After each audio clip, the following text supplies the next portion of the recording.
আজকে আপনাদেরকে বলবো এমন প্রাণীর কথা যে প্রাণী জল খেলে নাকি মারা যায়। শুনতে অবাক লাগলেও এমনটাও হয়, যেখানে বলা হয় যে জলের অপর নাম জীবন।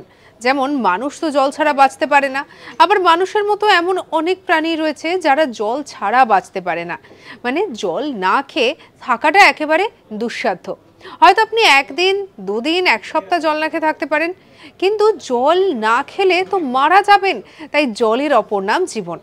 কিন্তু যেটা দেখা যায় যে ক্যাঙ্গারু জল খেলে পরে মারা যায়। কেন? তার পেছনেও রয়েছে যথেষ্ট কারণ।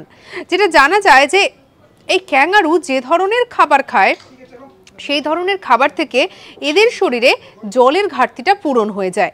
আর এই যে ধরনের খাবার বলতে বিশেষত যে ধরনের বীজ খায়, তা তাদের শরীরের বিপাক প্রক্রিয়া থেকে পুষ্টি এবং জলের প্রয়োজনীয়তা পূরণ করে। তাই আলাদা করে তাকে আর জল খাওয়ার প্রয়োজন পড়ে না। কিন্তু যদি কোনোভাবে তারা জল পান করে ফেলে, তাহলে দেখা যায় যে তাদের পুষ্টি উপাদান, শরীরের প্রয়োজনীয় পুষ্টি উপাদানটা বেরিয়ে যায়, আর যার ফলে তার মৃত্যু পর্যন্ত হতে পারে। সঙ্গে রাখুন আজ তাক বাংলাকে। অজানা খবরকে জানার জন্য সাবস্ক্রাইব করতে ভুলবেন না।